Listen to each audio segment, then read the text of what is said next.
¿Listo? Listo. Bueno, buenos días a todos y todas. Tenemos el placer hoy de tener con nosotros a Karina Fernández Stark.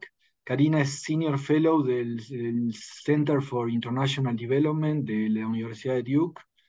Eh, en su perfil no se presenta tanto como académica, pero ha escrito numerosísimos trabajos de investigación sobre cadenas globales de valor, bueno, principalmente.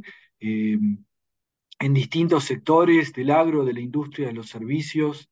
Ha escrito mucho con Gary Shereffi, a quien todos conocen.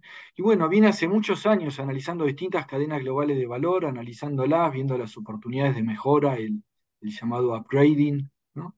Y bueno, y tenemos el placer hoy de que nos va a presentar su trabajo acá, en particular la experiencia chilena con el agregado de valor en cadenas globales de valor basadas en recursos naturales y entiendo principalmente en la minería, ¿no? Así que bueno, tenemos el enorme placer de tener a Karina. Karina, todo tuyo. Perfecto. A ver, voy a poner este PowerPoint.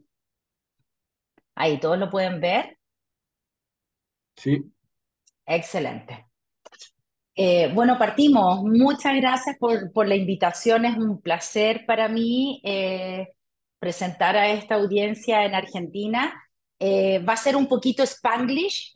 Algunas cosas están en inglés. Traté de traducir la mayoría. Generalmente mis presentaciones son en inglés, pero me encanta participar en seminarios en América Latina porque hay mucho que decir y hoy en día sobre todo hay mucho potencial.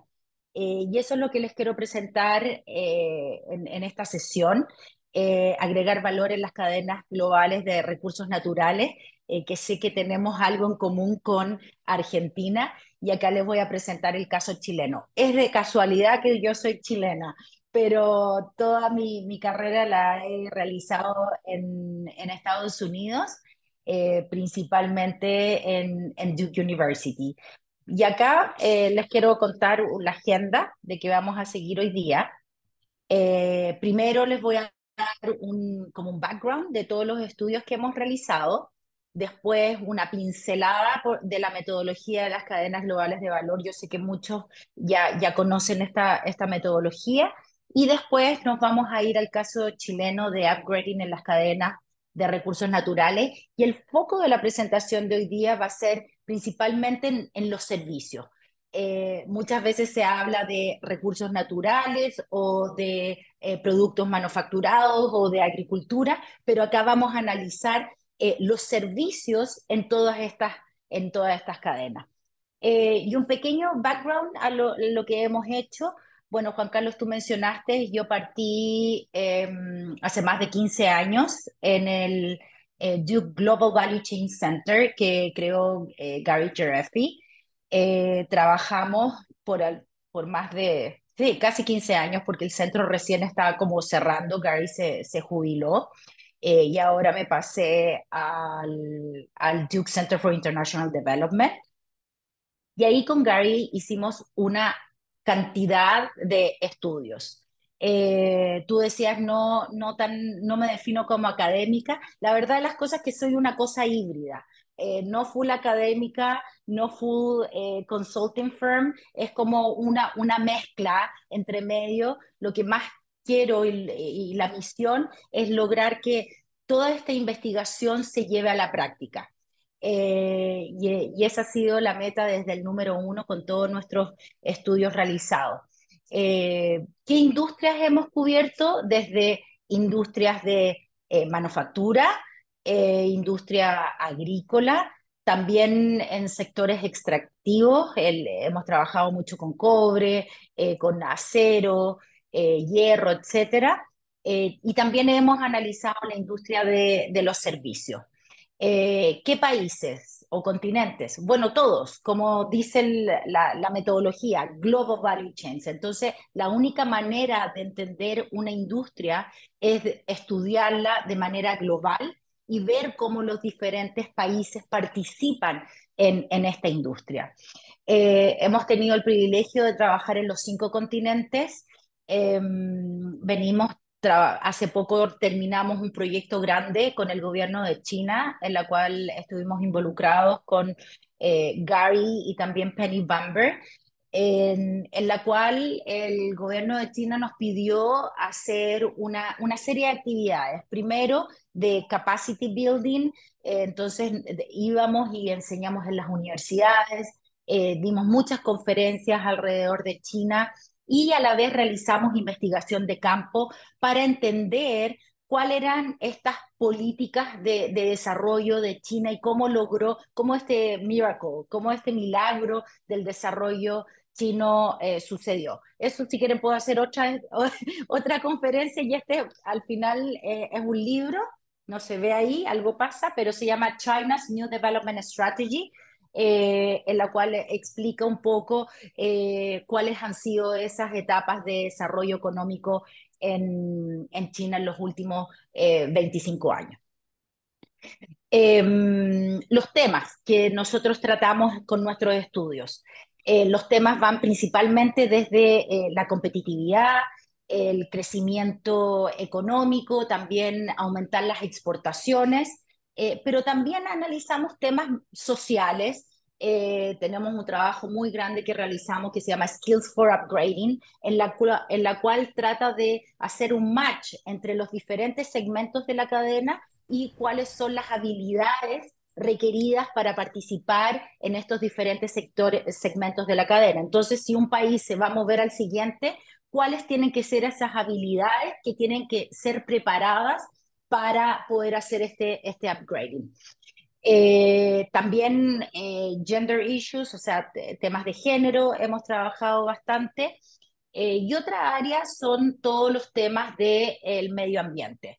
Eh, por ejemplo, en este minuto recién terminamos una llamada, estamos trabajando con el Banco Mundial en un trabajo que requirió el Ministerio de Comercio de Turquía por las nuevas regulaciones del Green Deal que va a poner la Unión Europea en diferentes industrias. O sea, que ahora en adelante, cada producto para poder entrar al mercado europeo va a tener que tener un passport, se llama un pasaporte, y van a tener que tener un código QR en la cual se va a ver la trazabilidad de ese producto. O sea, ya no solamente va a importar las características del producto que tienen, si contaminan o no, sino que se va a hacer esa trazabilidad si es que el raw material o el insumo que se utilizó es sustentable.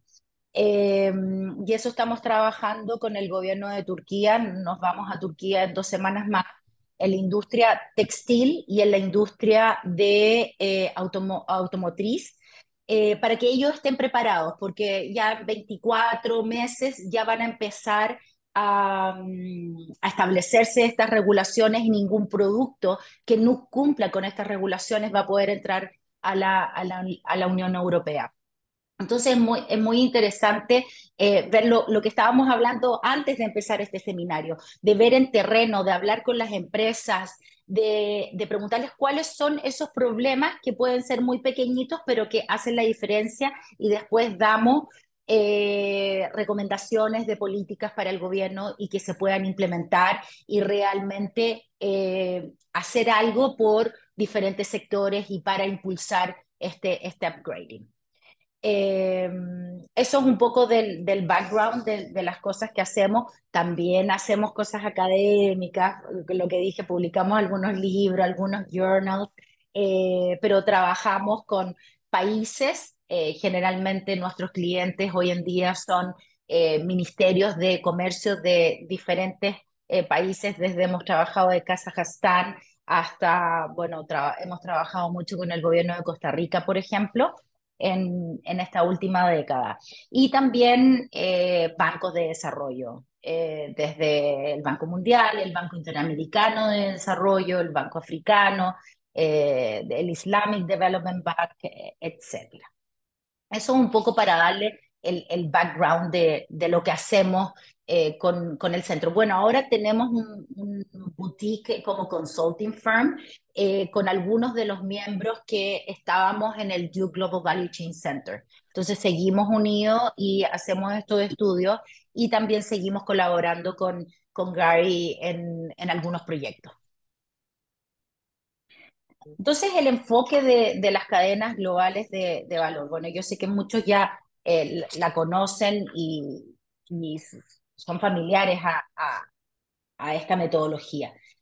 Pero les quiero contar como un poco los inicios. Esto empezó en la década de los 80 más o menos, porque nadie podía explicar muy bien un fenómeno que estaba sucediendo en la economía mundial. Y este fenómeno se llama globalización. Entonces, este marco teórico ha sido desarrollado en las últimas décadas por un grupo de académicos multidisciplinarios. Dentro de eso estaba Gary Geraghty, en las cuales trataron de explicar y se dieron cuenta que la economía estaba fragmentada. No era igual a lo que sucedía antes, que un producto y los insumos estaban en un país, se diseñaba en un país, se producía en un país y se consumía mayoritariamente en el mismo país. Se empezó a dar esta fragmentación en la cual un producto puede estar desarrollado en un país y producido en otro, y hay diferentes mercados. ¿Ok? Entonces así se creó esta metodología. Muy importante, nosotros usamos la cadena y segmentos porque queremos ilustrar cómo están fragmentadas estas cadenas. Generalmente podemos decir que los segmentos de la cadena se dividen en investigación y desarrollo, diseño, insumos, producción, distribución, marketing, ventas y postventa. Eso es como lo tradicional. Sin embargo, algo muy importante que quiero mencionar es que cada industria tiene su propia cadena. Y eso es lo que queremos mostrar, que se comportan de manera diferente. Eh, las firmas son diferentes, diferentes países participan en diferentes industrias. Entonces, eso en nuestros estudios es lo que queremos ir captando. Entonces, los análisis de la cadena de valor nos dan herramientas conceptuales y también metodológicas para entender esta economía mundial y tiene dos miradas. La primera, de arriba hacia abajo. O sea, todos nuestros estudios empiezan por entender la industria a nivel global. ¿Quiénes son esas firmas líderes? ¿Dónde están ubicadas? ¿Qué países participan en esta cadena? ¿De qué manera participan en esta cadena? Y eso se fija la gobernanza. ¿Qué países y empresas son las que dictan esas regulaciones que hay que seguir? Y después, por otro lado, es el bottom-up. O sea, nosotros analizamos, por ejemplo, si estamos trabajando con el gobierno de Chile o de Argentina, es ver cómo precisamente Argentina participa en esta gran cadena en la industria que sea. Y ahí podemos analizar dónde participa, cómo participa y cuál deberían ser los pasos para agregar mayor valor a esa participación, cómo moverse a estadios de mayor complejidad o hacer mejoras para a la larga captar mayor valor de las exportaciones. Entonces, como ven ahí, esto es un prototipo, una cadena, describe el rango entero de actividades que desarrollan las empresas y trabajadores para poder llevar a cabo un producto desde como la concepción hasta su consumo final. Y ahora este pensamiento de consumo final se está evolucionando porque además está volviendo cómo se hace el reciclaje y cómo vuelve a ser un insumo nuevamente para alimentar la misma cadena o otras cadenas. ¿Ok? Y acá viene el tema de los servicios, que es lo que quiero enfatizar en esta presentación. Muchas veces los servicios fueron dejados de lado. Eh, el rol de los servicios se minimiza. Sin embargo, como les voy a mostrar, juegan un gran papel en todas las cadenas, desde la manufactura hasta la agricultura. Y para analizarlo lo hemos visto de tres maneras de cómo, de cuál es el rol de los servicios en las cadenas. Primero, los servicios como segmentos y actividades que agregan valor en investigación y desarrollo, diseño, ingeniería, marketing, etcétera. Una segunda mirada es de servicios como funciones esenciales de soporte, que todas las empresas necesitan estos servicios, como servicios legales, atención al cliente, también pueden ser servicios de payroll, etcétera. Y por último, servicios como industrias propias. Hay industrias que son servicios, como el turismo, como la salud, por ejemplo. Y acá les voy a dar algunos ejemplos. Acá, como segmentos que agregan valor, muchos han visto este smiley curve que vemos. Entonces, en los segmentos de más arriba, como R&D, que es la investigación y desarrollo, el diseño, y por el otro lado, el marketing y post-sale, son los segmentos que más agregan valor a la cadena y son intangibles. Y muchas veces por eso no se ha analizado, también porque no hay muchos datos disponibles de estos segmentos. Mientras que más abajo es la producción o el assembly que se denomina. Pero acá, este es un estudio muy antiguo, yo lo utilizo mucho para graficar la distribución del valor en las cadenas, y esta es una cadena de manufactura del iPhone. Entonces, si nosotros nos damos cuenta, primero está la investigación y desarrollo. Si ustedes tienen un iPhone, van a darse cuenta que atrás del iPhone dice Design in California, Assembled in China. O sea, el valor que acá lo está captando es principalmente vienen de estos intangibles. Por un lado tenemos la investigación y desarrollo y el design, que lo hace Apple, y que capta alrededor del 60% del producto final. Por otra parte, tenemos el marketing y distribución que debe captar otro 10%. Y al medio queda todo lo que son los inputs que vienen de diferentes lugares del mundo. Y finalmente, o sea, al medio la producción, que es el assembly que se hace especialmente en China, en Foxconn, que capta el 1% de ese valor total. Entonces, si acá vemos, los servicios o estos intangibles tienen un valor muy importante. Después este diagrama son los servicios esenciales de soporte. Todas las empresas van a necesitar servicios legales, servicios contables, servicios de computación, y esto estuvo muy de moda en la última década en Argentina acerca de la deslocalización de estos servicios y cómo América Latina podía jugar un rol importante en la prestación de estos servicios. Entonces, esa también es una segunda mirada. Y por último, son industrias propias. Por ejemplo, es el turismo médico. Entonces, nosotros también podemos analizarlo, solamente analizar una cadena de servicios. Esto lo hicimos hace poco para República Dominicana, para prestar servicios de turismo médico a los Estados Unidos.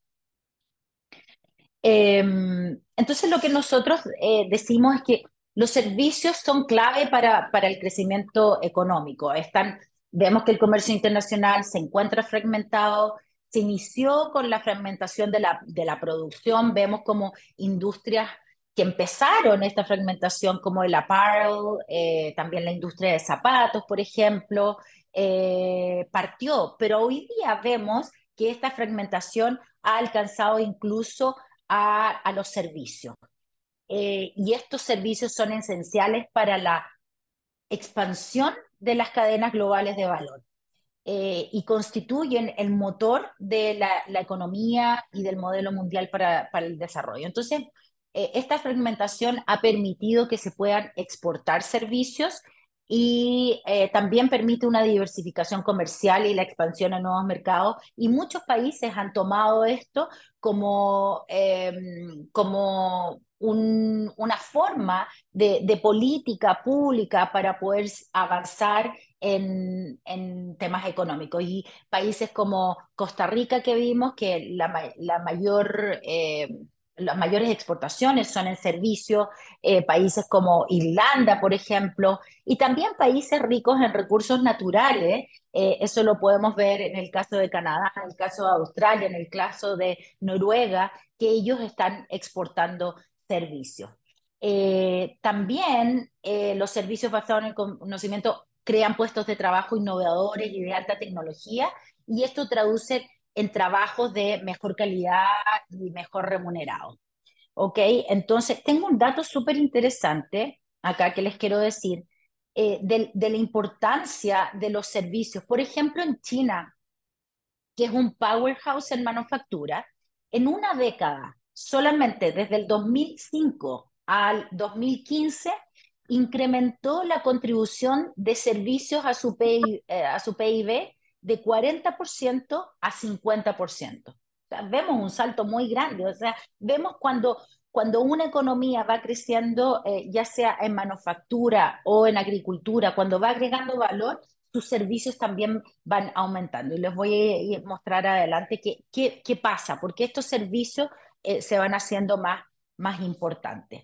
Entonces también existe una gran competencia global para ir desarrollando estos servicios e ir compitiendo para exportarlos. Entonces, les quiero contar un poco acerca del estudio que realizamos para el gobierno de Chile. Como les dije, es una coincidencia que somos chilenos. Ellos comisionaron este estudio a Duke University, y acá presentamos las bases para que ellos formulen una estrategia de exportación de servicios. Primero les voy a contar la metodología y después les voy a presentar el trabajo, cuáles fueron los principales findings. Bueno, este trabajo se basó en, sí, con el equipo estuvimos alrededor de 10 meses trabajando en este proyecto. Es un enfoque metodológico mixto con análisis cuantitativo y cualitativo. Acá tomamos datos internacionales, como dije, estamos tratando de analizar servicios y es muy difícil obtener datos, entonces tratamos de buscar por todas partes los datos que estuviesen disponibles. Datos globales sacamos los que es más utilizados, que son las de la OMC. También utilizamos TIVA, que es del OECD. Y en Chile utilizamos los datos del Banco Central, también del Servicio Nacional de Aduana y el del Servicio Nacional de Impuestos Internos. Acá realizamos entrevistas a más de 100 actores, y yo creo que eso es lo que diferencia mucho esta metodología con respecto a otras metodologías que tratan de entender la realidad económica. Es que tratamos de siempre comprobar los datos o darle una historia atrás de los datos. ¿Qué está pasando? ¿O son fidedignos, sobre todo en servicios esos datos? Entonces acá realizamos alrededor de 100 entrevistas para interpretar qué hay abajo de esta información y de estos datos y por qué están pasando ciertos fenómenos. Acá entrevistamos al sector público, al sector privado y también a la academia, y por supuesto incluimos diferentes fuentes secundarias de análisis como estudios de mercado y todo tipo de estudios global de la industria. Acá tenemos que entender de manera técnica y también comercial las industrias, de cómo funcionan. Bueno, entonces la primera pregunta, hicimos como un diagnóstico, si Chile necesita realmente una estrategia para impulsar la exportación de servicios. En este diagnóstico nos dimos cuenta que Chile presenta un déficit en el valor de los servicios exportados. Eh, no sé si pueden ver mi cursor y mi manito. Estos son la exportación de productos. Y acá, ay, ¿qué pasa aquí? En la línea roja ustedes ven a Chile, en la línea amarilla ven América Latina y arriba el mundo. Entonces, esto es los exports, pero un average, ¿ya? Entonces, nosotros vemos que sí, Chile está siguiendo las tendencias mundiales en la exportación de bienes. Pero después si nos vamos al lado, estas son las exportaciones de servicios, nosotros vemos cómo Chile y América Latina están muy por abajo del mundo. El mundo está, esto es un promedio, entonces podemos ver cómo el mundo va muy por encima que Chile y la región. Acá vemos que hay una curvita que se intentó ir para arriba y este fue un programa de Corfo que realizó por alrededor de 3 años para la exportación de servicios BPO, KPO, etcétera. Que incluso todavía quedan algunas empresas exportando servicios. Después nosotros vimos, ok, del total que exporta un país, ¿qué porcentaje representan los servicios? Y acá abajo podemos ver Chile y América Latina, que es alrededor de un 12%, mientras que cuando vemos al mundo y OSD, el mundo es un 24%, o sea, los servicios están siendo exportados y la OSD ya sube casi un 28%. Entonces, también lo que hemos visto es que en la última década Chile no ha tenido una política de Estado de largo plazo que se preocupe de generar una estrategia de exportación de servicios y eso se ha dado cuenta en estas cifras. Tampoco se ha destacado la exportación de servicios no tradicionales, porque cuando les mostré anteriormente, son servicios de todo tipo, que incluimos transporte, también se incluye transporte y turismo. Entonces acá nosotros sacamos esos dos grupos y dejamos los servicios altos en conocimiento, como se podría decir. Y acá vimos que son alrededor de 4.000 millones de dólares. La aduana capta muy poco, por eso tomamos dos fuentes, el Banco Central y también aduana, pero esto ya son más detalles que voy a omitir. El principal punto es que Chile no está exportando servicios. Comparamos con otros países ricos en recursos naturales y vemos que, porque muchas veces se dice, ah, pero es que Chile es un exportador de recursos naturales, no exporta servicios. Sin embargo, vemos cómo otros países que son exportadores de recursos naturales también son capaces de exportar servicios. Entonces Chile lo que vimos que se está quedando atrás en las tendencias globales. Como lo dije, los servicios son un elemento central en la economía global. Eh, Crean puestos de trabajo innovadores, de alta tecnología, facilitan la diversificación comercial y expansión a nuevos mercados, especialmente en economías que han sido basadas en la exportación de recursos naturales.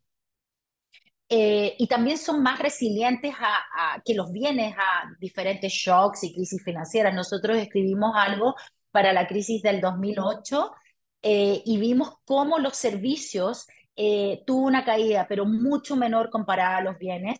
Y lo mismo pasó para la pandemia, que incluso los servicios aumentaron durante el COVID, la exportación de servicios. Entonces, podemos decir que los servicios son esenciales en la expansión de las cadenas y esta fuerza conducente de la economía mundial. Entonces, lo que creemos es que Chile tiene que adaptar el paradigma y llegar con un nuevo modelo que no se base solamente en bienes, sino que también en servicios. Entonces, la pregunta es, ¿cuáles son los principios claves para ir construyendo una estrategia en el corto plazo? eh, Hay que buscar las ventajas competitivas, porque algo rápido, ya está. ¿Qué son buenos los chilenos que pueden hacer en vez de crear industrias nuevas a partir de cero? Bueno, ya sabemos que Chile no puede competir por costos y escala. Es una población menos de 20 millones. El inglés es un problema importante y también costos laborales muy altos. Entonces, decíamos, hay que capitalizar en la experiencia que ya tiene, que se ha ido obteniendo y buscar esos nichos que permitan destacarse y aislarse de la competencia mundial. Entonces hay que ir avanzando a actividades de mayor valor agregado y seguir el ejemplo de otros países desarrollados que tienen una base productiva similar, pero que han sido capaces de exportar servicios. Entonces acá hicimos un trabajo bien detallado, minucioso, en la cual analizamos dónde están las ventajas competitivas de Chile en general, no solamente en servicios. Nos dimos cuenta que están en 4 industrias, ¿ok? En el cobre o minería, acuícola, en agricultura y también en la celulosa. Importante mencionar que estos cuatro industrias exportan el 77% del total de las exportaciones de Chile, ¿ya? En muchas de estas industrias Chile es el número uno, como vemos en el cobre, o en el salmón número 2, en las frutas número 6 y también en la celulosa número 6. Hay subcategorías que son el número uno en las exportaciones. Después, las firmas líderes mundiales, que son esos logos que ven ustedes, están operando en Chile. O sea, en minería nosotros podemos ver un BHP, vemos a un Río Tinto, Anglo American, Freeport-McMoRan, al lado de un Codelco, de un Antofagasta Minerals, ¿ya? Lo mismo es para las otras industrias. Hay empresas líderes mundiales como Unifruti y Dole en la agricultura, así como vemos líderes chilenas que son líderes mundiales como un Hortifruti o un Frusan, ¿ok?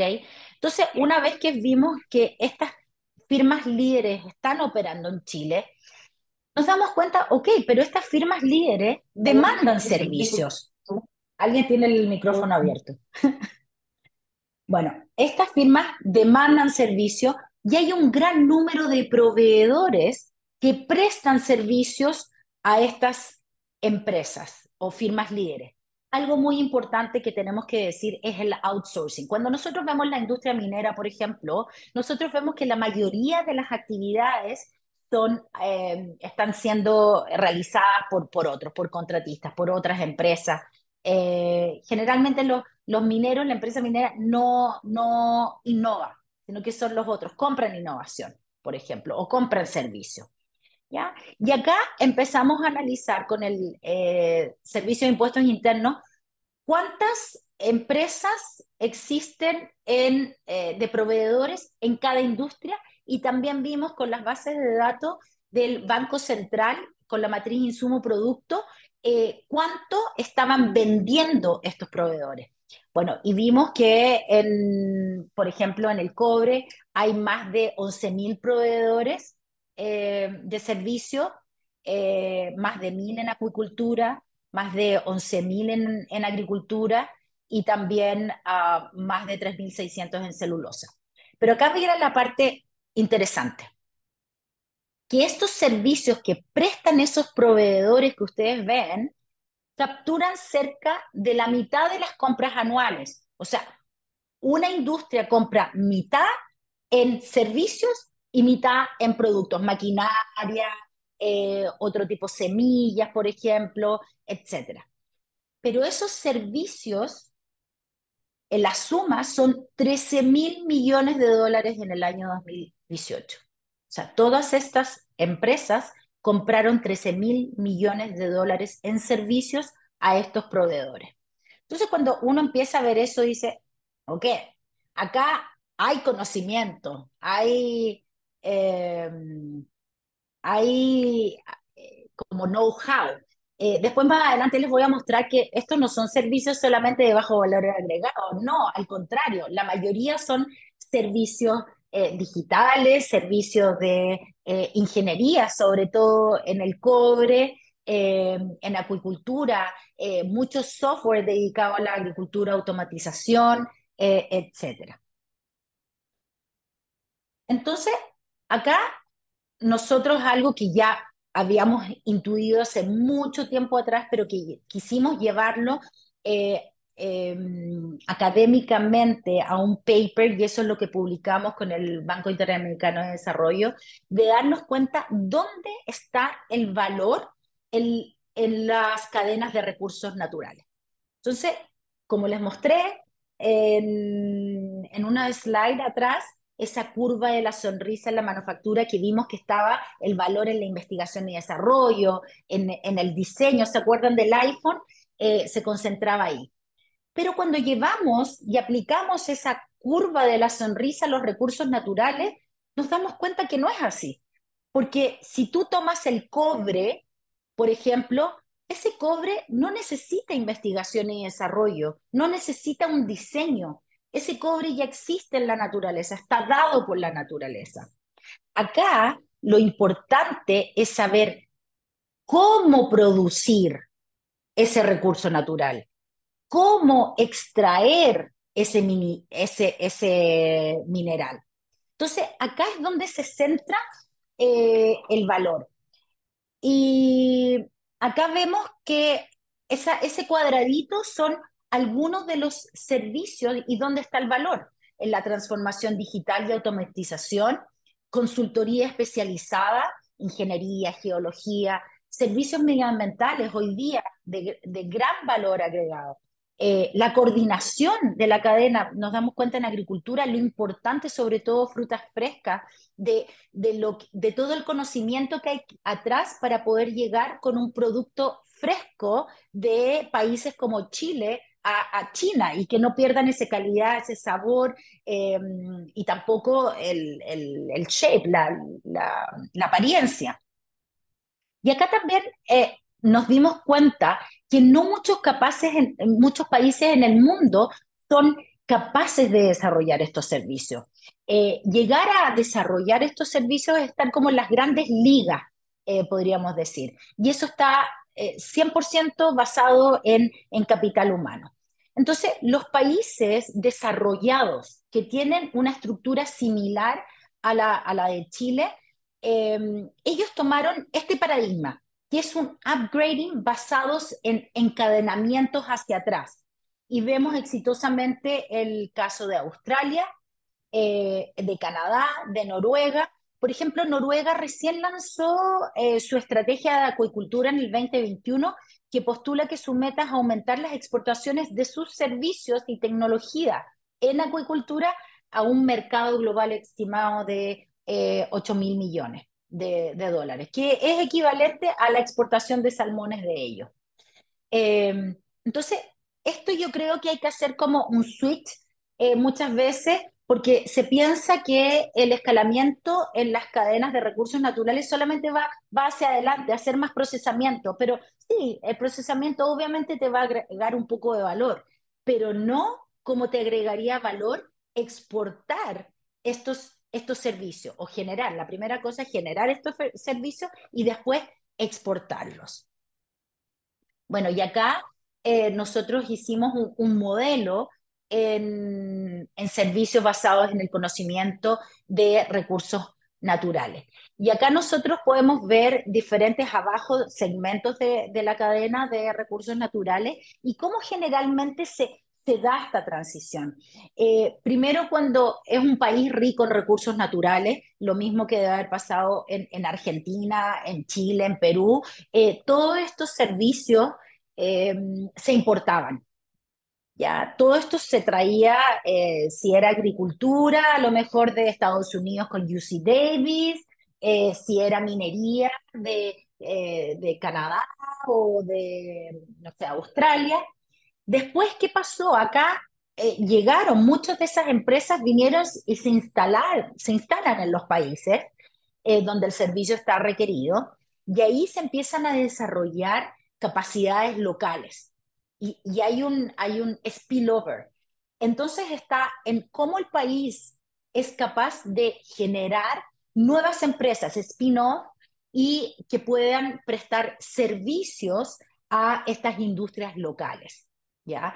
Y vemos cómo analizamos, por ejemplo, el caso de Perú, que todavía está en la parte de importar servicio. Sin embargo, vemos el caso de Chile, que está acá en este segmento, que vimos que hay muchas empresas que están desarrollando servicios basados en el conocimiento, pero no han dado el siguiente paso, que es exportar.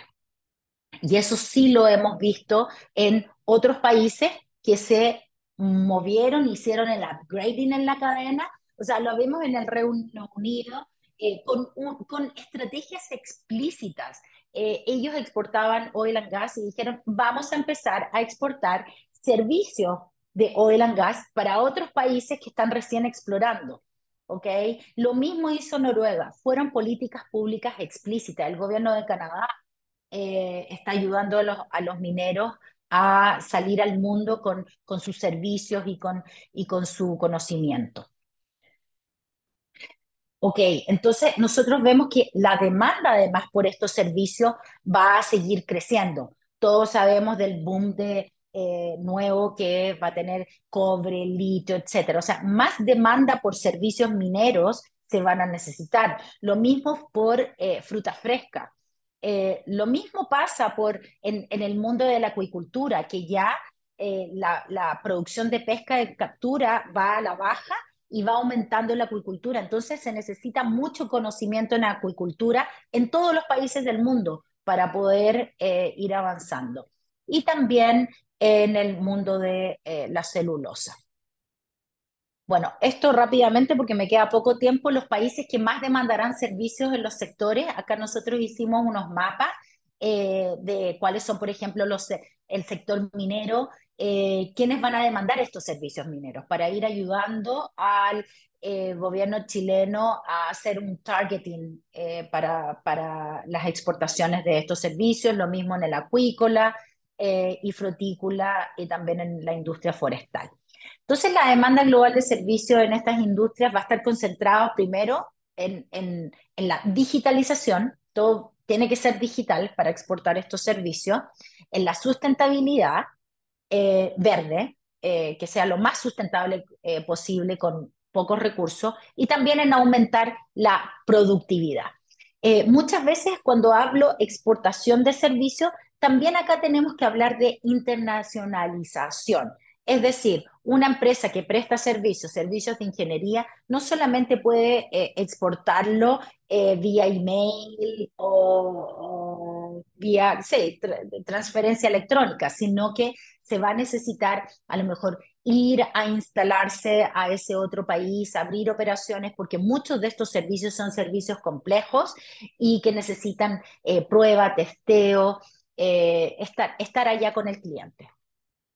Entonces está Chile preparado para atender esa demanda mundial y lo que vimos es que los proveedores chilenos han estado prestando servicio por varias décadas localmente, tienen una experiencia de alto nivel, sus servicios, tecnologías son comprados por empresas líderes mundiales en Chile y eso también los hace proveedores de clase mundial. Como les mencioné, ellos vendieron alrededor de 13.000 millones de dólares, los proveedores chilenos, en el 2018, y casi todos estos servicios fueron adquiridos en el país. Alrededor de un 90% fueron adquiridos en el país y un 10% fueron importados. Y la venta de estos servicios está creciendo más rápido que la venta de productos como insumos. ¿Ok? Entonces, ¿qué servicios puede ofrecer Chile? Ah, no, acá. El consumo intermedio de la industria minera, acá es cuando sacamos las tablas insumo-producto y vemos cómo ha ido creciendo los servicios en la línea más grande, la más oscurita. Eh, Esto EEA son electricidad, energía y agua, y la del medio son los bienes. Entonces vemos qué compran la industria minera. Y acá podemos ver cómo los servicios, la compra por servicios ha ido aumentando. Eh, ya, perdón, me moví. Y acá extranjero y nacional, lo que les mencioné. Y acá vimos la lista de cuáles son estos insumos en la minería. Todos los en amarillo son servicios, mientras que los otros son productos, ¿ya? Y el número uno son servicios de arquitectura e ingeniería.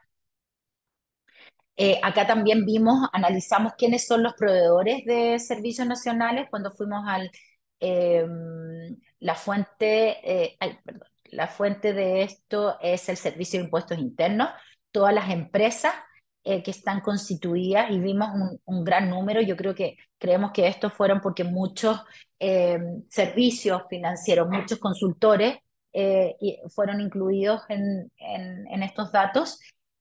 También los vimos por la distribución geográfica en Chile, por el tipo de trabajador, también si era hombre, mujer, etcétera. Y también el tamaño de las empresas. Eso lo Karina, hicimos, les mostré el minero. te podría pedir si ¿Sí? mostrás un segundito la tabla con los sectores para que la podamos ver un segundito.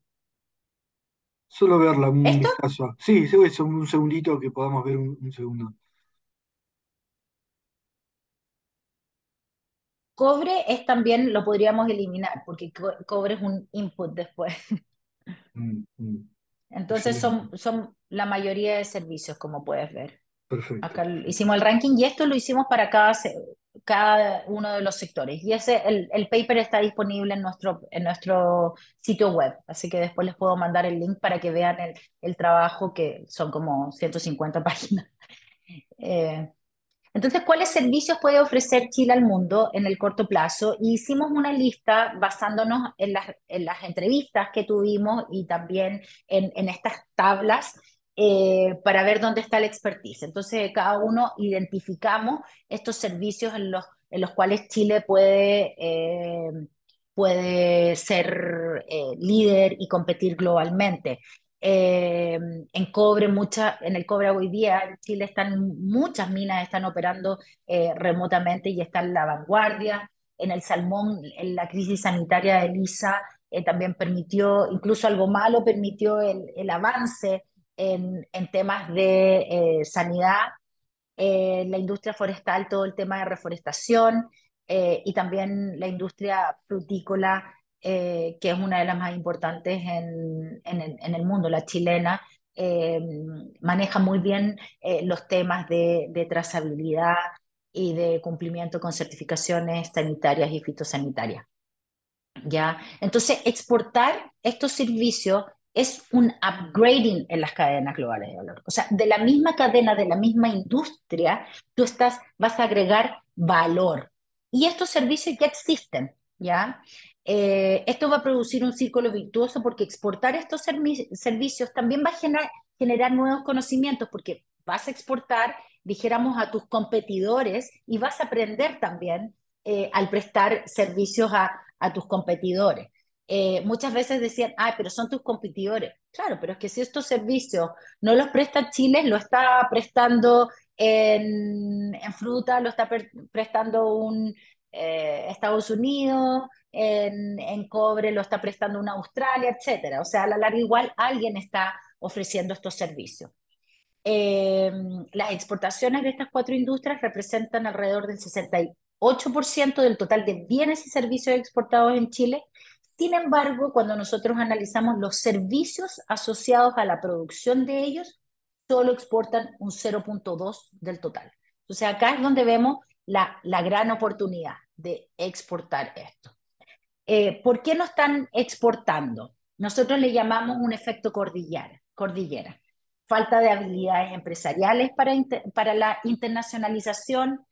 También se focalizan en consolidar el mercado doméstico. Muchas veces son pequeñas empresas que han logrado venderle a un gigante, a un BHP, a un Codelco, y dicen, ¿para qué más? Tengo el mercado. También no conocen los mercados externos, entonces es difícil penetrar de cuál es la necesidad, y muchas veces no saben estos proveedores chilenos de todo el conocimiento que tienen y de lo valioso que sería prestarlos afuera. Estos son los factores competitivos como más externos, que hay que fortalecer la institucionalidad, el ambiente de negocios, crear una marca nacional de servicios de Chile. Siempre se habla de nuevo de los recursos naturales, un poco como el feo o el bajo valor del mundo, y hay que tratar de llevarlos arriba y demostrar que pueden exportar gran valor. Entonces, el objetivo es que Chile se posicione, porque hay grandes oportunidades para que el país entre en este dinamismo global. Hay una expertise, eh, el gobierno tiene que ponerlo como una política de Estado, hay que coordinar a los actores. Y esto también lo llamamos nosotros como una diversificación inteligente, porque no vas a crear una industria a partir de cero, sino que es una expansión de una industria que ya tienes, y ir penetrando a servicios de alto valor agregado. Bueno, eso es lo que tenía preparado para ustedes y feliz de abrir la palabra a comentarios, a preguntas, todo lo que ustedes quieran. ¿De esto o de otro estudio? Bueno, muchísimas gracias, Karina. Súper interesante, súper interesante. Abrimos el espacio ahora para preguntas. Hagan una cosa, hay un simbolito, ¿no? De esto. Acá Víctor del Bono tiene una pregunta. Yo diría, recojamos tres, cuatro preguntas, las contestás y después, quizás tres preguntas, las contestás y después tomamos otros 7 preguntas. ¿Te parece? Súper. Víctor. Para mí era un aplauso, Juan Carlos, pero voy a hacer igual una pregunta. Muchas gracias, Karina, muy interesante. Quería preguntar qué ponderación le dan a la escala, ¿no? Porque presentabas, en el caso de Argentina, vemos el desafío a veces de la escala. ¿Qué ponderación le das a que Chile sea líder en cobre, en salmón, digamos, para upgrading, ¿no? O sea, yo creo que no es tanto, acá no estamos tan preocupados en la econometría de cuánto es la escala, sino que en analizar el país no tiene que ser el uno, el dos, sino que todo depende también si hay empresas, son muchos factores, si hay empresas extranjeras en tu país, si son empresas locales las que le están prestando servicio. Porque yo les puedo hacer la misma pregunta, no sé si se ha hecho el estudio de lo mismo con la soya, por ejemplo, la soja en Argentina. Entonces, ver qué capacidad tienen los proveedores argentinos de la soya. No sé si Argentina es el exportador número uno o dos del mundo. A ver, ahí, bueno, dentro de los tres. Tres, creo, A lo sí. que, claro, hay que estar dentro de los top 5 o top 10 que haya una masa crítica de proveedores y que la industria eh, tenga estos proveedores de clase mundial. Yo creo que eso es la clave. Y es lo mismo que te digo, a lo mejor Perú, veamos Perú. Perú es el segundo, tercer exportador de cobre en el mundo. Entonces, no va solamente en que seas un gran exportador, sino que tú hayas en tu país, hayas desarrollado y tengas una masa crítica de proveedores. Lamentablemente Perú, nosotros hicimos un trabajo de proveedores mineros en Perú, sin embargo hay un sistema de innovación en Perú que no es conducente a que se generen empresas de proveedores que sean novedosas y que puedan prestar servicios importantes en la minería. Y la mayoría de estos servicios son importados eh, o son desarrollados localmente por empresas extranjeras. Entonces, no es solamente si tú eres el top uno, top 2, top 3 en exportaciones de estos recursos naturales, sino que también es muy importante mirar para adentro si existen proveedores locales de clase mundial.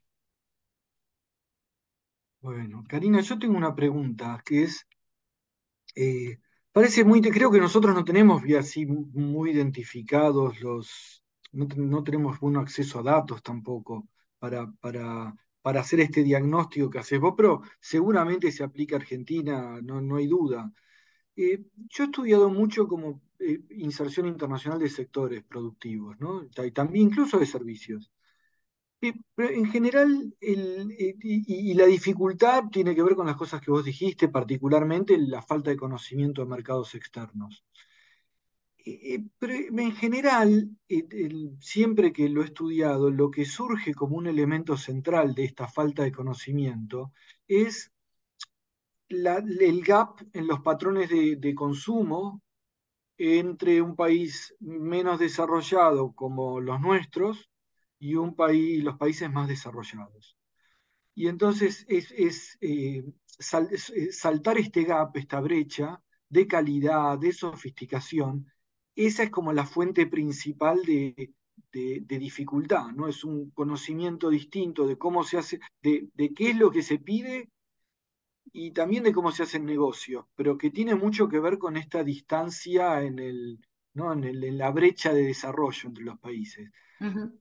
En el caso de los Ok, proveedores de los servicios naturales, mucho de esto, eso es lo que me pregunto hasta qué punto se aplica esto, porque no sé, por ejemplo, quizás en la explotación petrolera, por ejemplo, y son que en general te piden normas internacionales para la producción local, que el que cumple con esa producción ya las cumple. Entonces ahí me pregunto, y bueno, ¿y qué le falta para salir afuera?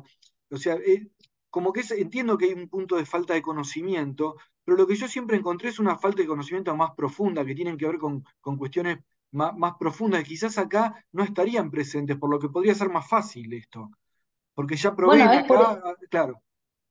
por eso mismo, porque son empresas líderes mundiales. Un BHP que está en Chile también está operando en otros países y hay que ajustarse a la norma. Y como vemos, en minería Chile tiene estándares mundiales ya. Y también es algo súper importante, que acá estamos viendo la exportación de servicios relacionados a recursos naturales, no solamente a países desarrollados, porque tú le vas a prestar servicios a países que pueden estar incluso menos desarrollados que Chile. O sea, prestar servicios a Perú, por ejemplo, de minería, o prestar servicios de minería a África, que ahora hay un boom. Y así vas a ver, no solamente van a ser más sofisticados. Por eso digo también que al ser servicios siempre hay que ir y conocer el mercado, estar allá, ajustarse a la norma, hacer los testeos. Entonces esto le hace mucho más difícil para agencias, por ejemplo, ProChile, que son agencias que están encargadas de promover las exportaciones, porque están acostumbradas a promover productos físicos que el cliente puede mirar, ver, tocar, etcétera. Acá son intangibles. Entonces los proyectos de ProChile tienen que ser totalmente rediseñados porque a lo mejor de un año van a tener que ser de 2 años, porque desde que un cliente extranjero pone atención en comprar un servicio hasta que se finaliza un contrato, pueden ser 2, 3 años. Eh, ¿Y en esto has entonces visto un ahí se rezago ve. en esto, por ejemplo, has visto un rezago de ProChile en atender este tipo de Al servicios? principio yo creo que ahora porque hay un boom y está generando y hay una atracción, yo creo que están trabajando en eso. Es más, yo te voy a decir, a lo mejor pro Chile, pero hay iniciativas privadas. No recientemente, yo creo que hace 1 o 2 años se creó AndesMets, que es una asociación de proveedores de la minería que se fueron a instalar a Australia. Entonces son alrededor de 20 proveedores muy desarrollados tecnológicamente que se fueron en conjunto, porque ir uno solo es muy difícil, y ellos están presionando y están haciendo reuniones y están haciendo lobby con las empresas mineras de Australia. Los australianos saben que los chilenos tienen en los chilenos minería de clase mundial o ingeniería de clase mundial y eso los ayuda. Entonces, sí, se está haciendo. Nosotros creemos que con este trabajo que hay muchas más oportunidades que hay que empujar más fuerte. Buenísimo. Martín, Bueno, Martín. Sí. Karina, vos en tu presentación al comienzo, cuando desarrollabas, digamos, conceptualmente el tema de las cadenas, hacía referencia a la cuestión de la gobernanza. Entonces, en el caso de Chile, me interesaría saber si vos ves diferencias en la capacidad de acceso de los proveedores a la cadena cuando se trata de, digamos, la empresa líder es una empresa local tipo Codelco o internacional, que muchas veces vienen con sus redes de proveedores, a quienes ya conocen, con quienes ya tienen vinculación, conocen sus estándares. Entonces, me parece importante para tratar de entender, en todo caso, qué tipo de, si, digamos, tiene sentido intentar promover que esas cadenas estén lideradas por actores domésticos o da lo mismo. excelente. Tu pregunta es la que da al clavo, porque, bueno, lo que vemos es que generalmente estas empresas que son líderes mundiales cierran la participación a proveedores locales. Generalmente ellos traen sus proveedores. Yo voy a ir a este país, voy a traer mis proveedores, ¿ok? Eh, Sin embargo, hay políticas públicas que tratan de empujar a que esto no pase. Y esas políticas públicas los vimos en todos los países que nosotros analizamos, como Canadá, como Noruega, como Inglaterra, como todos esos países requería o había un empuje a contratar a proveedores locales. ¿Ya? Eso por un lado, para responderte. O sea, tiene que haber algo que ayude a estos proveedores locales porque si no, ¿quién, ¿por qué los van a contratar si ya vienen trabajando con muchos otros que por muchos años? Okay, eso es número uno. Número dos, líderes, empresas líderes internacionales y las locales. No pienses que es así. Un Codelco actúa de la misma manera que un internacional. ¿Okay? No es más abierto, porque son chilenas, las voy a contratar. No, eso no pasa. ¿Qué sí ha pasado? Que nosotros vemos empresas australianas, mineras, por ejemplo, BHP, que cuando se va a otro país, sí lleva a sus proveedores. ¿Okay?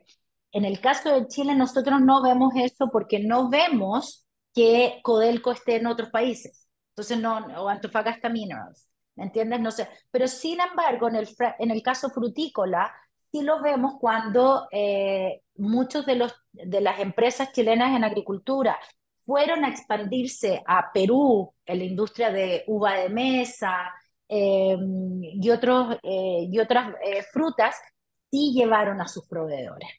¿Okay? Entonces, sí es una atracción con quien has trabajado antes. Excelente. Y Karina, te puedo preguntar, porque no veo una mano levantada. Por favor, preguntas, levanten la mano, así sabemos. ¿Cuáles fueron estas, si podés describir un poco las políticas que se han usado para promover la contratación de empresas locales? Bueno, hay una lista gigante, ¿eh? Que hay listas que son muy, muy estrictas, desde decir, ¿cómo se llama? Local content, algo así de local content, que exigen el 50% de tus compras tienen que ser empresas locales. O sea, por ley, que muchas veces no es feasible, es muy difícil de hacer porque ni siquiera hay empresas locales, entonces ahí estás matando a la competitividad, ¿ok? De esa industria. Obligar. Eh, y me acuerdo que Perú tenía algo y al final terminaban contratando a empresas de seguridad, de aseo, de logística, cosas así, pero no realmente a lo que se necesitaba, que son innovadoras, porque tiene que haber una base por atrás. Contrata a empresas locales, pero las empresas locales tienen que estar a los estándares y para eso tienen que ser empresas innovadoras y para eso tienes que tener un sistema nacional de innovación, etcétera. Entonces va a otras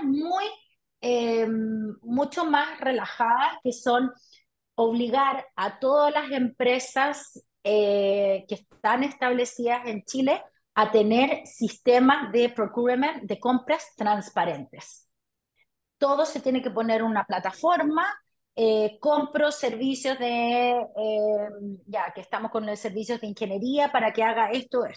Y cualquier empresa puede postular a esto, tener acceso a la información. O sea, ahí te estoy dando como dos extremos, pero hay por lo menos 10 en ese espectrum, ¿ok?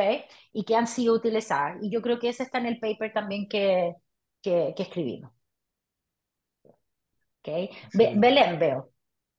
Hola, ¿qué tal, Karina? Muchas gracias por la presentación.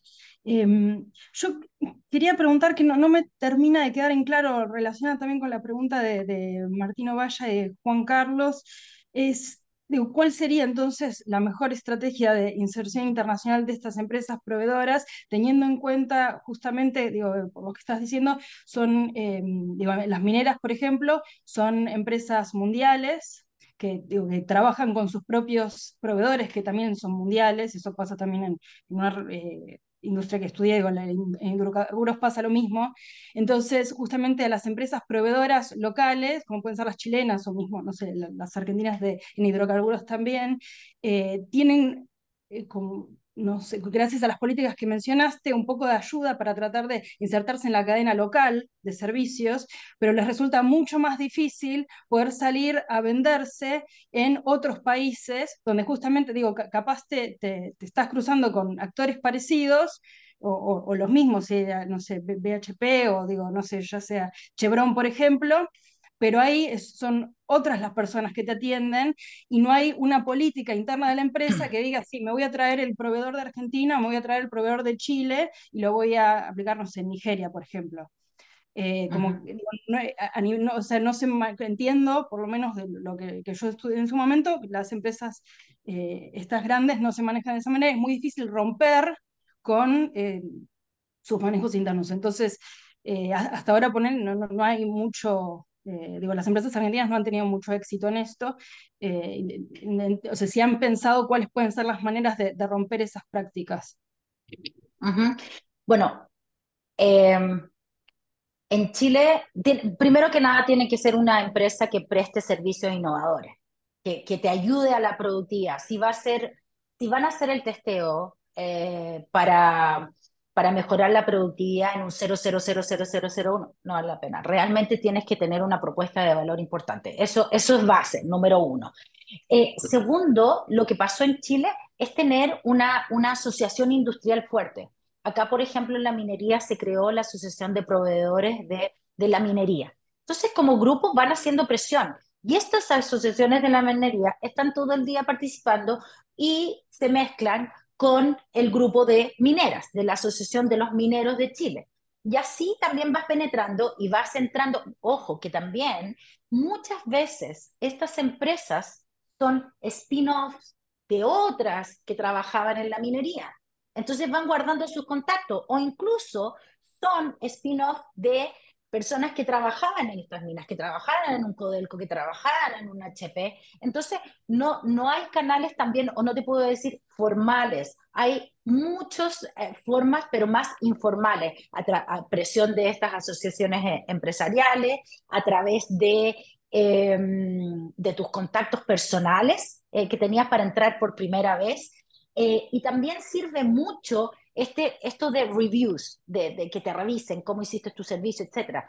Si tú le prestaste servicio a un BHP en Chile, te van a abrir las puertas en otro país si saben que tú le dices, sí, trabajé con esta persona en BHP, etcétera, y ahí, vamos a abrirle una mini puerta. Otra cosa súper importante también que se hizo en Chile, y eso ha sido muy bueno, que abrieron un centro de pilotaje para los proveedores de servicios, porque muchas veces ni Mm. siquiera las mineras les dan acceso para poder testear sus soluciones. Y ahí entonces, ¿cómo vas a poder saber si funciona o no? Y varias universidades, creo que está liderado por la Universidad de Chile, crearon un centro de pilotaje para la minería. Entonces, todas estas empresas pueden probar y testear y creo que después son certificadas. Entonces, después vas con esto, está probado esta tecnología, funciona. ¿Me entiendes? Y eso son muchas cosas y factores que van ayudando a la credibilidad y para que te vean. También, ojo, que hay empresas que tienen programas especiales. BHP tiene un programa de proveedores que trata de incluir, porque también eso ha sido una tendencia de que empresas tratan de ayudar a la economía local, entonces abriéndose a comprar a proveedores. Perfecto, Martín, muchas gracias. Sí, yo quería hacer una pregunta un poco más general de contexto internacional, aprovechando digamos, todos los años que vos llevas estudiando el proceso de no cadenas me de valor. preguntes cómo va a estar Argentina en la No, no, no, economía, no, no, no, no. Es un poco que más, ahí no, no, no, un poco más general, que es y menos difícil.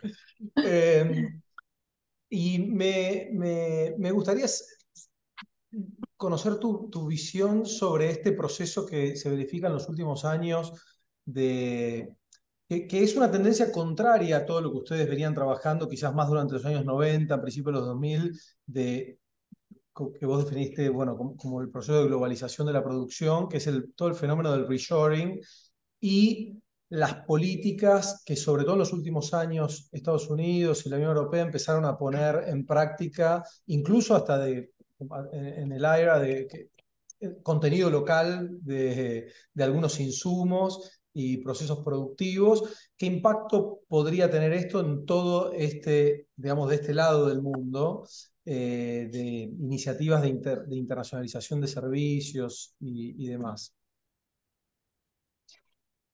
Me encanta porque eso es algo que hemos estado trabajando en el último tiempo. Eh, Mucho es hablar, ¿ok? Nosotros vemos y trabajamos con el Banco Interamericano de Desarrollo en cómo Estados Unidos está tratando de hacer el reshoring, ¿ok? Y estábamos trabajando en la industria de la confección. Y tú te das cuenta, ellos están, Estados Unidos le está exigiendo a sus marcas, no sé, Gap, Old Navy, todas ellas, que bring todas las factories acá. Pero si tú te das cuenta, ellos no producen, ellos son solamente marcas que les compran a un chino o a Vietnam o Bangladesh. Entonces, hay una tendencia en tratar de traer todo esto, pero claro, fue una reacción, es una reacción a lo que a la economía mundial y también a frenar un poco a China, ¿ok? Entonces, ahí es más difícil en ciertas industrias. Por otro lado, tenemos el IRA, ¿ya? El Inflation Reduction Act, que de todas maneras, ahí Estados Unidos está fijándose con un presupuesto muy elevado para traer los semiconductores y lo están logrando. O sea, ahí sí, porque hay una política muy fuerte y los incentivos son muy importantes, ¿ok? Otros temas importantes. Nosotros vemos que, por ejemplo, las exportaciones de China a Estados Unidos disminuyeron, ¿ok? Por todas las barreras que se pusieron. Sin embargo, las exportaciones de China a México aumentaron el 70%. Y eso es porque hay una triangulación. O sea, no van directo a China, están tratando de pasar por México. ¿Ok? Entonces, nosotros también lo que vemos y lo que esperamos ver es una regionalization, que las regiones se vuelvan un poco más compactas. Porque si tú te das cuenta, un país no tiene todos los recursos de input, de capital humano. Tú necesitas, en el país no existe clase obrera, investigadores, es muy difícil que todo esto se combine, que una cadena entera sea comprised en un país. Entonces, nosotros lo que decimos que podría replicarse a lo mejor una cadena en una región, que es lo que estamos proponiendo, y es un poco también lo que pasa con la Unión Europea, con los países más baratos de Europa Central, como Polonia, etcétera, que prestan la mano de obra barata, ¿ok? Vemos en Asia que esta regionalización en la cual hay países más avanzados como un Singapur, pero también hay países que prestan mano de obra barata como un Vietnam, un Bangladesh, etcétera. En América nos está faltando, estamos al debe. Y eso es lo que recién el año pasado publicamos en el Wilson Center, en la cual decimos, ok, ¿y por qué Estados Unidos no está mirando a América Latina? Nosotros somos de la región y deberíamos estar más conectados y crear estas cadenas regionales. Entonces ahí ya pasa de nuevo, tenemos que recordar que Estados Unidos se fija mucho en el friendshoring, en cambio no sé, en Asia negocian con cualquiera, da lo mismo. Y esas son como las tendencias que vemos. ¿Qué viene hoy en día? Vemos que hay una locura por los raw materials. ¿Okay? Eso sí o sí, porque tú puedes replicar producción. Tú puedes, por ejemplo, Estados Unidos puede mover una industria entera a su país, como lo está tratando de hacer con los semiconductores. Pero ellos no van, o la industria de baterías, pero ellos no van a poder ser capaces de tener cobre, litio, todos los minerales que se requieren para esta producción. Entonces, ¿qué está pasando? Que todos los países y los bloques grandes están tratando de asegurar el acceso a estos minerales, algunos críticos, algunos no tan críticos, pero necesitan. Entonces, China vemos que aprendió y ya hace más de una década viene estando en áreas de minería en América, en el Cono Sur. Europa está tratando de firmar muchos contratos con el Cono Sur. Sin embargo, Estados Unidos no sé qué pasa, porque si somos vecinos no está teniendo una política más activa con sus vecinos, que es lo que debería pasar. Y ahí también había otro punto que quería agregar que se me olvidó, pero después a lo mejor me voy a acordar que era importante. Pero eso es un poco lo que está pasando en la economía global, es asegurar el acceso a estos critical minerals. Y hay un poquito de cambio. Nosotros hemos analizado industrias que no cambiaron en nada y no van a cambiar. La industria farmacéutica, esa no va a cambiar. Listo, va a seguir igual que antes de la pandemia. Después vemos la industria de vehículos eléctricos y de las baterías, sí, va a haber un cambio. Entonces hay que ir uno por uno porque acá vemos las ventajas competitivas de dónde hay, y si no hay ventajas competitivas no va a modificar la industria. Lo que sí hay más puntos de conexión, no depender siempre de tu mismo proveedor, asegurarte que tienes una variedad de proveedores. Si hay una crisis en un país, tú vas a poder ir a otro, y eso lo evidenció el COVID, la pandemia. Juan Carlos. Sí, te quería preguntar si podés hacer un poco de descripción de cuál es cómo está actualmente el interés de Chile, qué áreas son las más interesadas, me imagino Corfo en esta agenda, pero también, bueno, siempre en estas cosas está un poco la contraposición entre quien piensa el desarrollo productivo y quien quizás la Ministerio de Minería o quien encargado que eh, quizás en general tiene menos preocupación por eso y más preocupación por maximizar la explotación del recurso. Entonces, ¿cómo está funcionando eso en Chile y la fortaleza que tiene la persecución de una agenda de este tipo? Ya, voy a hablar en general lo que vi cuando hice el estudio, porque la verdad no sigo mucho, estoy en Chile, pero no sigo mucho la política chilena y lo que está sucediendo. Lo que nosotros pudimos ver que hay un interés muy importante de seguir lo que nosotros postulamos en el sector minero, y están trabajando para eso. Sin embargo, en el sector agrícola, esto está en pañales. Cuando vas a preguntar, a hablar con el Ministerio de Agricultura o presentarle esto, ni siquiera como que lo entienden o hacen clic. ¿Pero por qué? Si exportamos manzana, ¿por qué nosotros vamos a prestar y exportar servicios de trazabilidad o de certificación? ¿Cómo cumplir certificaciones? Es como todavía no está en el switch.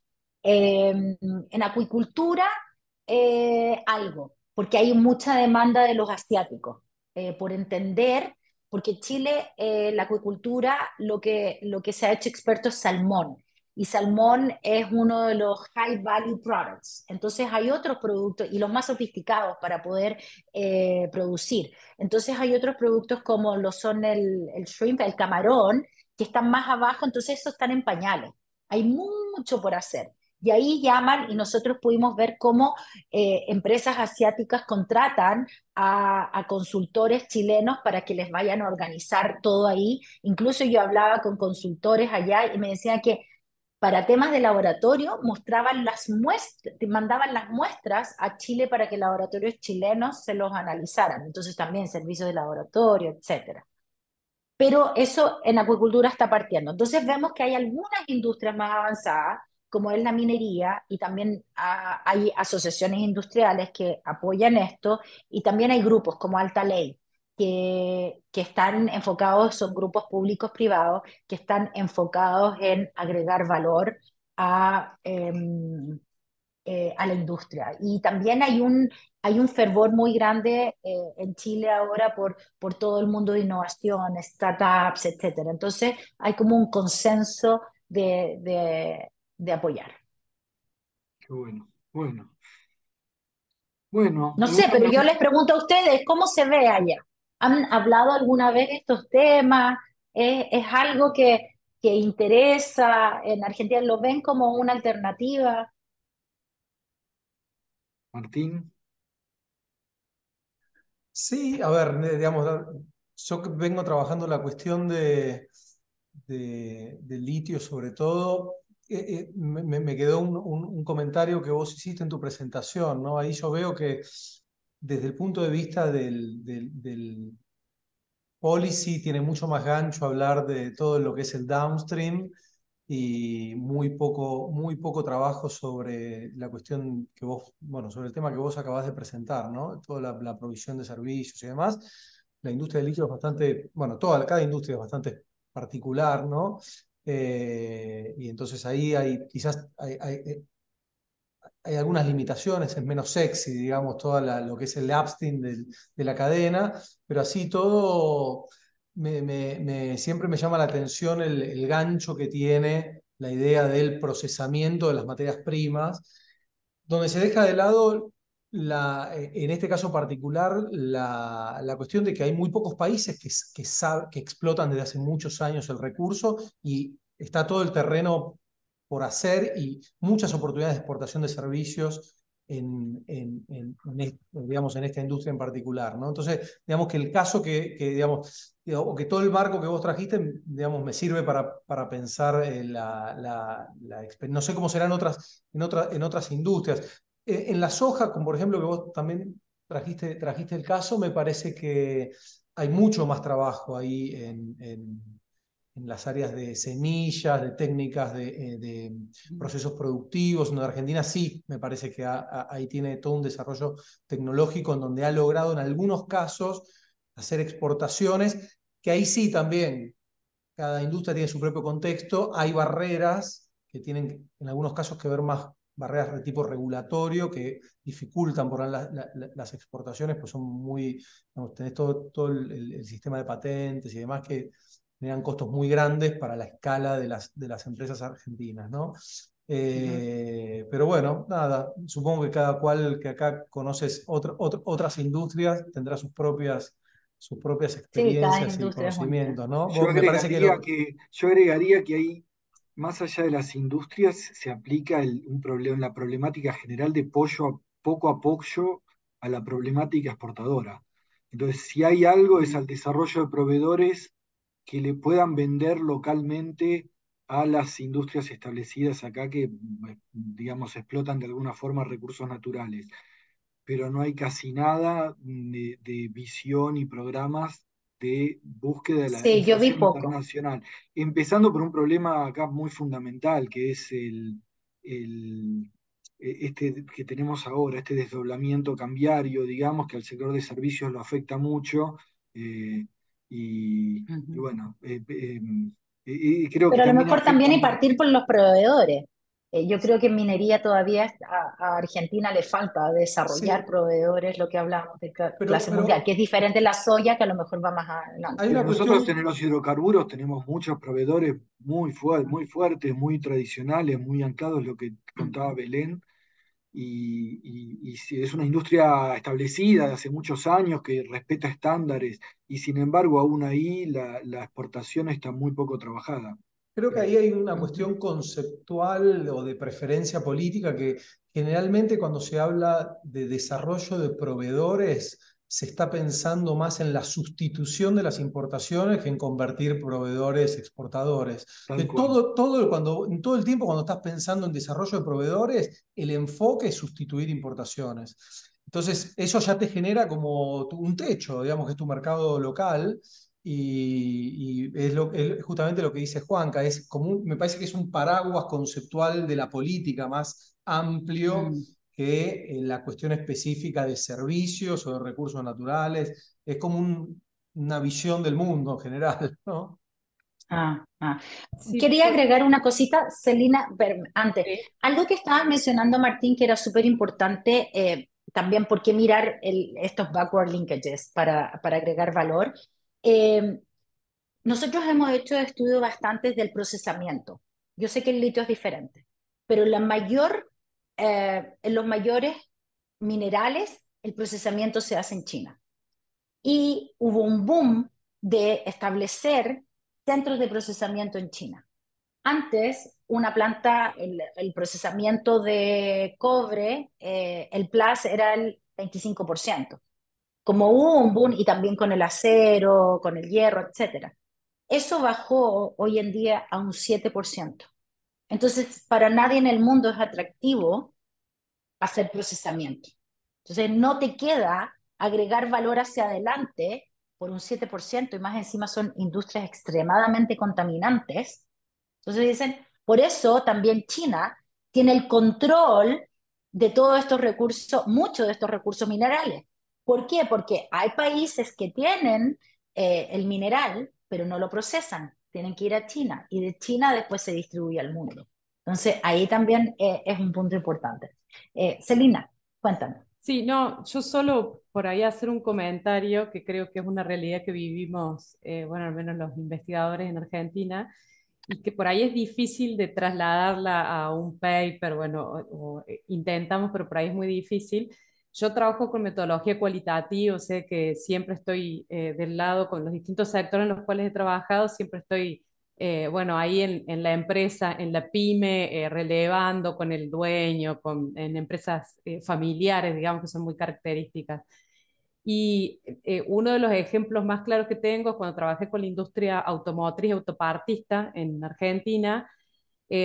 Había unas empresas bastante grandes, digamos, acá en Córdoba, que es una de las provincias, digamos, que más empresas automotrices tiene, es bastante importante la industria. Y cuando yo iba y le hablaba por ahí de las oportunidades de upgrading, digamos, relacionadas con un montón de cuestiones de innovación, o bueno, con esta idea de poder formarse en ser un proveedor del mundo y bueno, estas cuestiones, normalmente la respuesta que uno, y no lo hice ahora, digamos, a las entrevistas, sino que son unas entrevistas bastante viejas, normalmente la respuesta es, yo no sé cómo voy a hacer para llegar a fin de mes y cómo hacer para no despedir a toda esta gente que tengo trabajando, que son más de 200 trabajadores. Entonces, imagínate si yo puedo pensar en qué servicio puedo prestar o en qué nueva unidad de negocio puedo prestar. Y también me sucedía que algunos proveedores, algunas pymes que entrevistaba, producían algunos componentes que por el desarrollo de la industria automotriz son pymes que van a desaparecer, digamos, por el tipo de componente que fabrican y por la innovación que se requiere, sobre todo en materia de sustentabilidad en la industria. Y ellos es como que lo ven, dicen, no, sí, yo sé que voy a desaparecer y que tengo que hacer algo, pero ahora lo que necesito es poder llegar a fin de mes, digamos, o poder finalizar el año, o no despedir a la gente. Entonces, por ahí, el downgrading, digamos, que tenemos, sobre todo en materia económica y estas problemáticas, son tan importantes que hacen que yo veo, al menos en la pyme local, es muy difícil que pueda pensar en estas otras cuestiones que yo veo reinteresantes de lo de la prestación de servicios, por ejemplo, asociados o en otros sectores que he trabajado, que sería como muy importante. Es muy difícil, digamos, en el territorio poder que la gente piense en eso. Es un combo, creo yo, también lo de las políticas que decían. En el caso de la industria autopartista, nosotros tenemos una ley de autopartismo que fue una batalla ganada de las autopartistas en Argentina, que establece un montón de cuestiones relacionadas con los componentes nacionales y etcétera, etcétera. Pero bueno, Claro. así todo, no logramos, porque bueno, existen algunas cuestiones relacionadas con el downgrading económico sobre todo, pero también social, que son como mucho más fuertes, digamos, y que por ahí hacen que se contraigan esas otras oportunidades, digamos. Claro. Claro, y como mencioné al principio, es muy competitiva la industria de autopartes, sobre todo hoy en día. Estamos trabajando con eso en Turquía y como dices tú, algunas van a desaparecer, entonces cada vez más difícil, es como llego a fin de mes. Y es por eso hay que hacer un análisis antes, como nosotros hicimos un análisis antes. ¿Dónde están las ventajas competitivas? No solamente en Chile, las ventajas competitivas en el mundo. ¿Dónde esa empresa va a ser competitivo contra un China, contra un Estados Unidos, un Perú, etcétera? O sea, ¿dónde realmente ellos pueden competir? Porque ¿para qué vas a hacer todo un estudio, o sea, perdón, no un estudio, incentivos tributarios, etcétera, si ves que a lo mejor no son competitivas? muchas veces que yo entiendo, hay industrias, por ejemplo, de servicio que en Chile estaban tratando de impulsar muchísimo, que es la videojuegos o la audiovisual. Yo les decía, sí, son industrias que tienen otro bien a la sociedad, porque representan lo que es la cultura, la impronta del país, etcétera. Pero competitivamente no es una industria competitiva de Chile, si comparamos con Argentina, no es un líder mundial. Sin embargo, sí lo es en estos servicios relacionados a la minería o a la acuicultura. Sí puede ser un líder mundial. Entonces, ahí hay que empezar a averiguar no solamente dónde es bueno en el país, sino que afuera, cómo puede competir y si se puede posicionar dentro de los mejores. Bueno, Karina, la verdad una presentación espectacular, súper interesante y esperemos que sean escuchados en Chile y en el resto de Latinoamérica. Eh, Ay, muchas gracias. Me encantó. Invítenme de nuevo. Cuando quieran, yo les presento. buenísima, O para buenísima, hablar sí. cualquier, o bueno, comparte mi email y feliz de si tienen temas que quieran conversar. Y el repositorio de todos nuestros trabajos está en tradeupgrader.com. Ahí lo voy a anotar Excelente, por eso, donde dejamos todo. ¿Ya? ¿Y perfecto, dudas? perfecto. Me escriben a mi mail. Muchas ¿Listo? Que gracias. estén Buenísimo, muy muchas gracias, bien. Muchas Karina. Chao, chao. gracias. Chao, Adiós. Chao, chao, adiós. gracias.